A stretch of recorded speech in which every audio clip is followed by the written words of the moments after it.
Alur When the Phone Rings episode 10.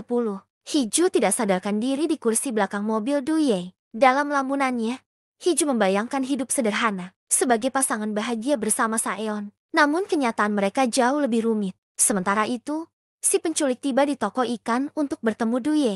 Bukannya memberikan arahan baru, Duye justru menyerang penculik tersebut. Dalam kilas balik, terungkap bahwa Duye menyadari penculik itu adalah Paik Saeon asli. Kerjasama mereka sering terganggu karena tindakan penculik yang suka bertindak sendiri. Pertarungan terjadi, tetapi penculik berhasil melumpuhkan Duye dan memasukkannya ke dalam kantong mayat di kapal. Ketika Saeon tiba, dia mengira Hiju berada di kantong itu dan bergegas menyelamatkannya. Hiju akhirnya sadar di mobil penculik. Ia melawan, membuat mobil menabrak batu. Ia keluar dan berlari ke pelukan Saeon. Namun, penculik mencoba menyerang mereka dengan mobil. Saeon berhasil melindungi Hiju, lalu menghadapi penculik. Ketika penculik meminta Hiju menjadi miliknya, Saeon marah dan menyerangnya. Namun, penculik menikam Saeon. Tetapi Duye menyelamatkannya dengan mengorbankan diri. Dalam detik-detik terakhirnya, Duye mengakui bahwa ia dulu ingin Saeon merasakan kehilangan dengan mencelakai Hiju. Namun,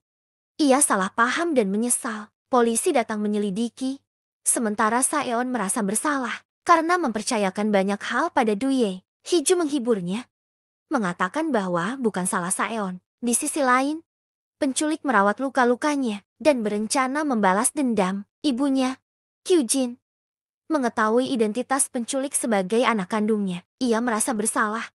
Tetapi suaminya, Uyang, menolak menerima penculik sebagai bagian keluarga. Saeon mencoba meyakinkan Duye untuk bekerja sama menangkap penculik. Duye akhirnya setuju setelah melihat barang-barang saudara kembarnya yang ditemukan di lokasi pembunuhan. Dengan pelacak yang Duye pasang di barang-barang penculik, polisi melacak lokasi persembunyian. Hiju dan Ina menghadapi ayah mereka untuk mencari tahu kebenaran tentang adik mereka yang meninggal. Di upacara peringatan Jang Ho, penculik muncul dan meledakkan bom. Hiju mengirim pesan kepada Saeon yang segera tiba. Namun, penculik menculik Hiju dan mengancamnya dengan pisau. Hiju, demi melindungi Saeon, mempercepat mobil dan menjatuhkan diri ke sungai bersama penculik. 2 hari kemudian, Saeon menggelar konferensi pers. Ia mengungkapkan bahwa dirinya bukan anak kandung keluarga Paik dan mengakui Hiju sebagai istrinya. Ia memohon bantuan publik untuk menemukan Hiju. Episode berakhir dengan kenangan manis Saeon dan Hiju di rumah. Saeon berkata, "Aku lahir sebagai Paik Saeon hanya untuk bertemu denganmu." Dan mereka saling berpelukan.